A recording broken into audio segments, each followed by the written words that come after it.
another virtual art class. Prance and Iggy and I are coming to you from home today to talk to you all about form. Woohoo! Let's get settled and ready to learn. What is form? That's a really great question. Form is kind of tricky. So let's start with the basics. Okay, so what's a shape? A shape is anything that's tall and wide but flat, just like these pictures behind me. Most of the artwork you make is probably tall and wide but flat. Pause the video and see how many shapes you can think of. Let's see what Iggy and Prance thought of. How about a circle? Oh, that's a good one. I drew a rectangle. Good thinking, Iggy. How about a square? Those have the same height and width. Yeah, you're right. I drew a triangle too, but how are we going to know what this looks like as a form? Shapes are flat. They have 2 dimensions, but forms are 3-dimensional. That's how you know it's a form. All objects have dimensions. When something is tall, that's called the height. That's the first dimension. If something is wide, that's called the width. And when something is deep, that's called the depth. This box has 3 dimensions: height, width, and depth. Sometimes depth can also be called length. My friend Rex here has length, he's super long, and he's tall and wide. He's 3-dimensional. Let's talk about some common shapes and what they look like as forms. What's a 3D circle? That's called a sphere, and it looks like a ball, or the planets, the earth, or even this pumpkin. Even my eyes are spheres. Am I a sphere? I'm not exactly circular. No, you're an ovoid. Well, I see a circle on this, but it doesn't look the same. What is this? Ah, that's called a cylinder. This candle is also a cylinder. So is this cup, this pepper shaker, these binoculars, and all of these things you could find in your cupboard. Even a can of pop is a cylinder. What about a half circle? Ah, yes, a half circle is called a semicircle, and in a form, it is called a hemisphere. Oh, like this bowl, this Lego shield, or a hat? Exactly right! What does a rectangle look like in 3D? Ah, a rectangle can come in many different forms, like this Tupperware, or these boxes, or a speaker. They are called rectangular prisms. Even this pepper shaker is a rectangular prism. How about Legos? Or what if I build a Lego house? Of course, Prance. What about trains? Yeah, trains are just like rectangular prisms. What about this square Prance made? A 3D square is called a cube. It has all the same length of height, width, and depth. Even these magnet tiles can make a cube. What's a 3D triangle? Oh, I know. Pyramids are triangular. What are they called, though? These are square pyramids because they have a square base. These are cones. They look like a triangle from the side, but they have a round circle at the bottom. This toy has 2 square pyramids put together. Castles are great examples of forms. They have lots of forms in them. Can you spy any forms in this castle?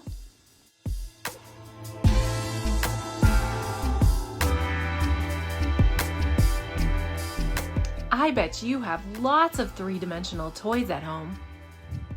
Pause the video and look around you to see if you can find any more forms. Okay, well what does that have to do with art? Have you ever noticed that some artists like Joan Miro like to use flat, two-dimensional shapes in their artwork? If you have, then you've probably also noticed that other artists like Vincent van Gogh add highlights and shadows to their work to make it look more three-dimensional. Some artists like Kehinde Wiley have gotten so good at using highlights and shadows that you might not even be able to tell that this is a flat picture. Here's another example of his painting of Barack Obama. Art artists like Victor Vasarely like to use shapes and lines to trick your eye into thinking that the picture is three-dimensional.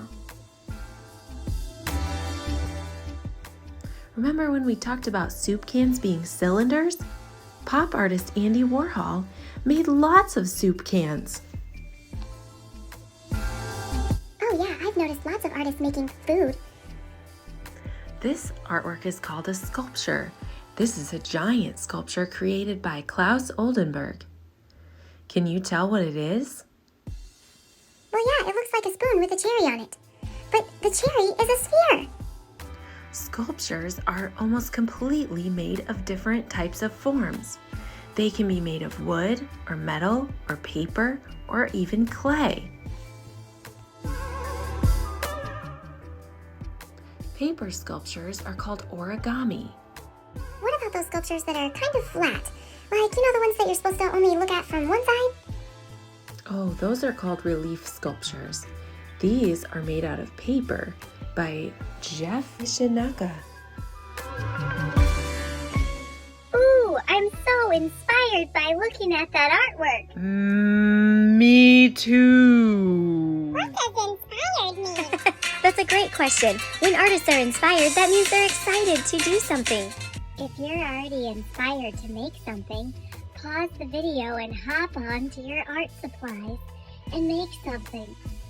When you're done, come back and watch the activities and maybe you'll get inspired to make something else. Yeah, maybe you'll want to try some or all of the examples. Hot diggity dog, that sounds so exciting. Whee! I think I'm going to try all the examples in this video. I can't wait to see them. Just make sure you grab a grown-up to help you out for this first activity. For our first activity, we're going to be practicing making our own forms. If you have Play-Doh, you can use Play-Doh for this activity, so you can fast forward to the part where we start playing with our dough. If you don't have Play-Doh, you can make what's called salt dough. And all you're going to need is some water. You might want some food coloring. You're going to need salt, and you're going to need a measuring cup for 1 cup, and you're going to need some flour. So we're going to start out by measuring 2 cups of flour and putting it in this nice big bowl. Got some guests helping me out today. And measure out 1 cup.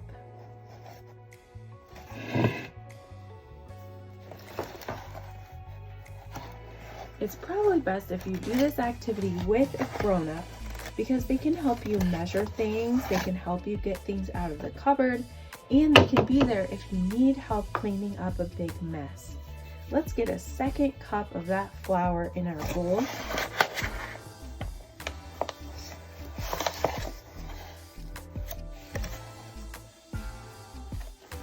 Try to level it out, but it doesn't have to be perfect.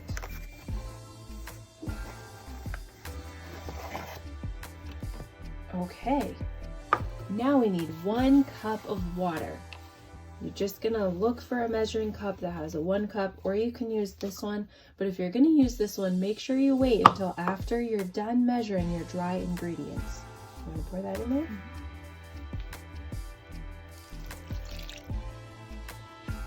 Okay.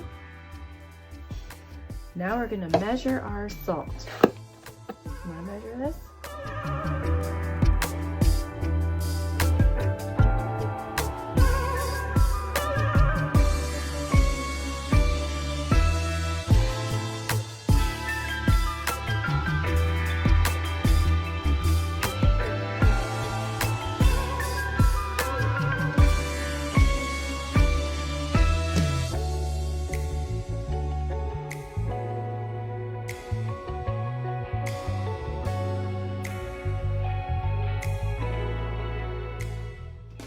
Once you're done adding all of your ingredients, you can start blending it together. It might take 5 to 10 minutes to get all of your ingredients mixed in really well. You can even remove the bowl once they get properly mixed together and knead them even more. Once your dough is nice and solid and still a little bit soft so that you can still work with it, you can add food coloring to it to make it have color. If you don't want to add food coloring, that's okay too. Sometimes the food coloring can make it a little extra messy for your hands. If you leave it this color, this is a really nice color to start with if you're going to paint it when it's dry. So you're going to put out a couple of bowls if you want to add color to it. Otherwise, you can just leave it this color and paint it later. So we're going to divide it there, and then we're going to add a few colors to this. Go ahead and add some colors, you guys. Oh, okay. They're actually more than It's stuck to the bowl. If it's a little too sticky, you could add just a tiny bit more flour. If it's too hard, you can add a tiny bit more water. You can mix colors together. If you mix blue and green, that might make turquoise. If you mix green and red, might make a nice brown color. You got some pink over there, that's nice. What about, what about green and yellow would be nice. That'd be like a lime green.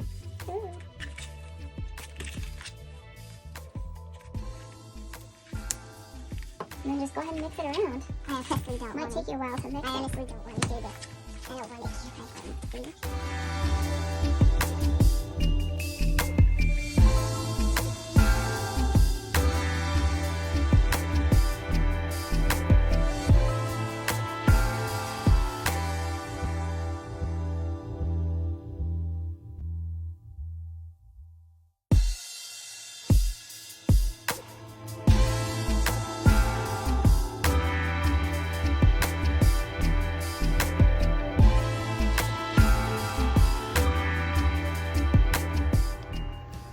Okay, now we have our salt dough ready, and we're gonna do a few things, okay? Break off a piece of your salt dough, and we're gonna see if we can make a sphere. Try to roll your salt dough in your hands into a nice smooth ball, rolling your hands around like this.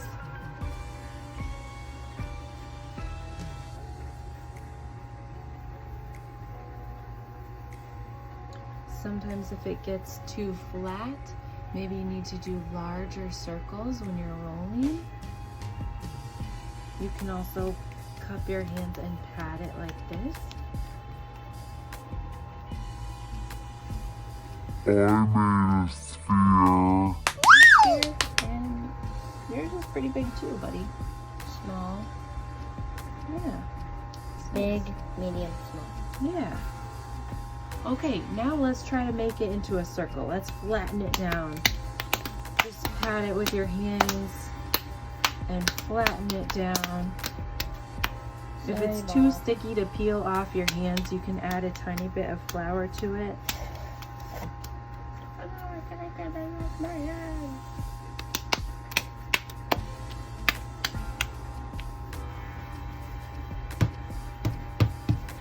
Now you can use this for a lot of things. Once you make it into sort of like a pancake shape, you could press stuff into it. You could make something out of this circle. There's lots of different things that you can do. Here's one thing you can try. You can pick up your circle like this and fold it into a taco and press it together. And then press the ends down. Poke some little eyeballs.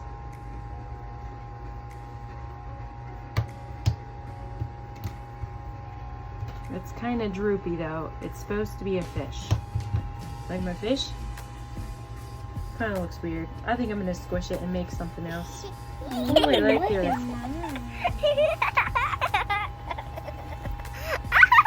Now this one's gonna be challenging. See if you can make yours into a cube. Look what happens when you tap this on the table, it'll give you a nice flat edge. See if you can turn it and tap it until you make it into a cube.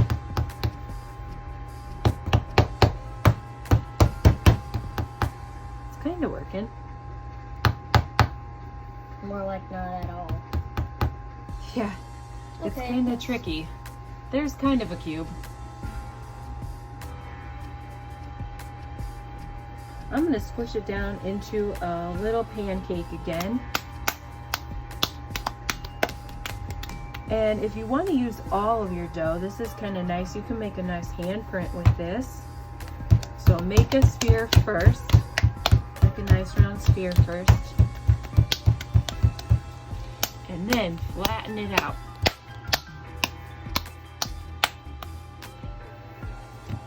You could also make a heart by putting your thumbs together. Oh, that's nice. I gotta like. You put could my keep hands that, and when together. it's hard, you could make it into a necklace. Put a little hole in it.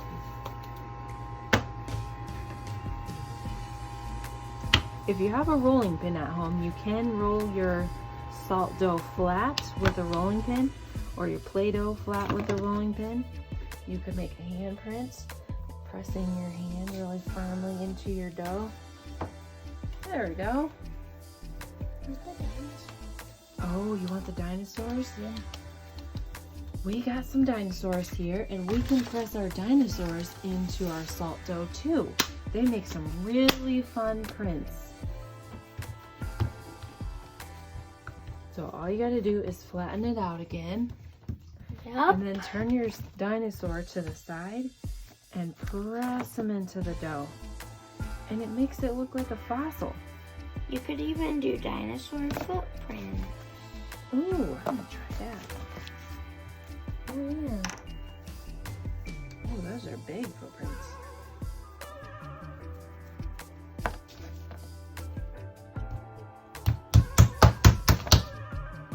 If you have magnet letters, you could press magnet letters in there and spell your name.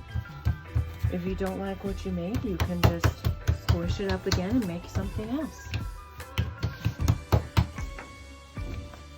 Let's have you scoot yours in here so we can see it. No, you ripped it. That was Sorry. perfect. Here, right there.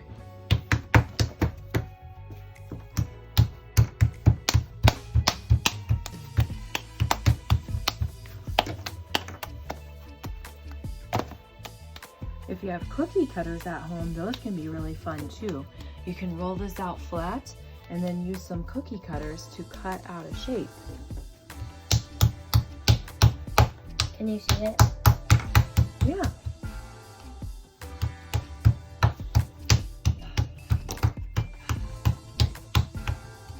I like these bony dinosaurs because they give a lot of texture to the print.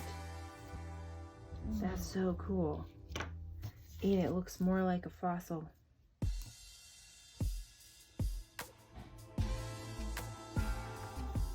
When you've decided on something that you really like, you can put this in the oven for 3 to 4 hours on your lowest heat setting. And it will dry it out really nicely for you. You can leave it out to dry, but it takes a really long time, and it does seem to work better to make it with the oven to finish everything up. Oh, there we got some cookie cutters. Ooh, fun. So yeah, that's really nice. You could make ornaments. You could make something to hang in your window. You could make a necklace with that. If you want to make a necklace, you could just poke a hole in it. And then when you bake it, you can put a string through it. Yeah, that's a great idea. Oh, I just got that's the one. ghost sword. You gotta get it really flat for the cookie cutter. If you don't have And a if rolling you want it in pin, a necklace, it's good to get it super flat. Wait, Yours yours will look best because it's white. Oh, you think so? if you don't have a rolling pin, you could use a pencil or a marker. To roll it. You can also try drawing in your dough.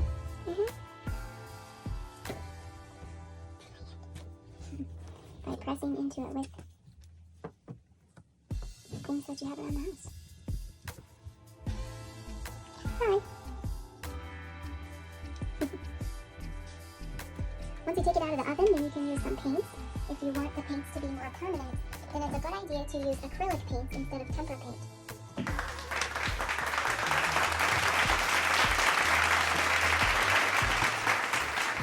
Keep them clean.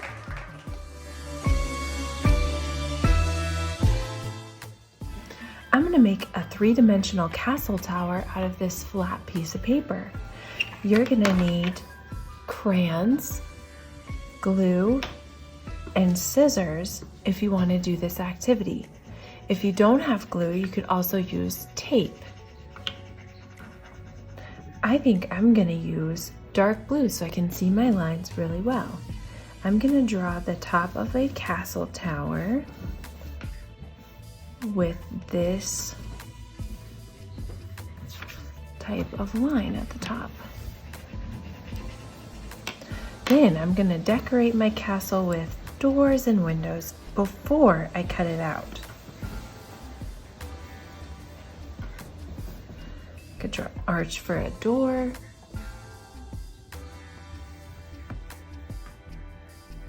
Draw some windows.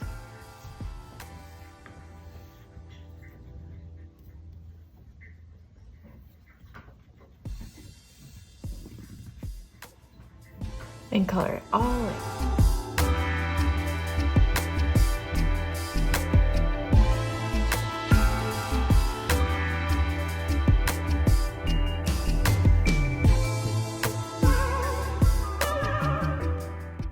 Pause the video here if you need more time to color. Now that you've got it all colored in, get your scissors out and we're gonna start cutting this thing out. Let's start with the top. I like to turn my paper sideways, and you can just follow your line really carefully, turning your scissors as you go to follow those straight lines. Or you can also cut across the whole top and then go back through and cut out each little section like this. Pause the video here if you need more time to cut. Before you put this together, decide if you want to have the windows and the doors cut out. Here's a little artist trick. You can fold the paper like this and then cut across this line to open up the windows. Here's how you do it. There's a little cut. I didn't cut all the way, but I do have an opening now that I can put the scissors in to cut out the rest.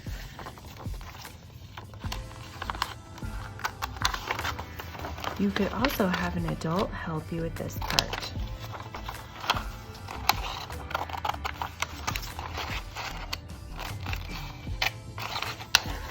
There's one side. Once you get it cut out far enough, you can fold it open so it looks like the window can open and close. Let's get the other side. I need to cut a little bit at the top to be able to fold it open. I've cut a little bit right here, and I've cut a little bit at the top, but I left it connected on one side so I can fold it open. You could also just cut out the window completely if you like that better. Now let's try a door. This time I don't have to cut in the middle like I did with the window because I can just cut from the edge. I'm going to cut a little bit farther to get the top of the door to open. Fold that open, just press it flat to crease it open. And let's get the other part cut out. Now I'll fold that side open, and I've got one more window to cut out. I'm gonna fold the paper this way and make a little snip. And when I open it back up, I can cut the rest of the way.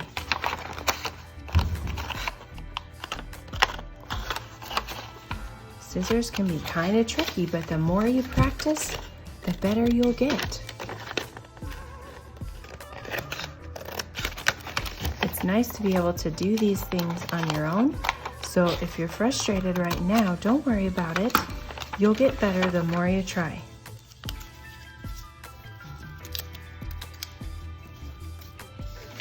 Okay, my castle is all colored in. My doors and windows are cut out just how I want them. And then I need to decide how I'm gonna attach this when I roll it up. I'm gonna roll this castle together like this to make it into a cylinder. I could use tape or glue to connect it. If you're gonna use glue, you're just gonna put some glue along one edge, and then you'll have the two parts overlap. Sometimes this part can be tricky too because it's hard to get the paper to go together just the way you want it. Sometimes you get creases in the paper and it won't lay flat just the way you want. Sometimes you kind of have to get the paper to do that by pressing it together like this, and sometimes you can press from the inside to get the paper to go where you want it to go. I could tape the castle together like this, but the tricky part is I'm holding it together with both hands. If I let go, it might start to come apart and then it's going to be hard for me to tape it. You might need to have somebody at home help you with this part because it can be kind of tricky. But I'm going to show you how to do it on your own. So if you want to try, you can do that. I'm going to use glue. Roll up a little bit of glue. Do we need to keep rolling and rolling and rolling and get that glue super high like this? No! You're right. Oh, it's stuck. It won't even go back down. Maybe if I give it a little push. Oh, now it's going back down. We don't want to have it too high or it might break off. So we're gonna roll some glue on there. Maybe go over it a couple times to make sure you got it sticky enough. And then put the glue lid right back on.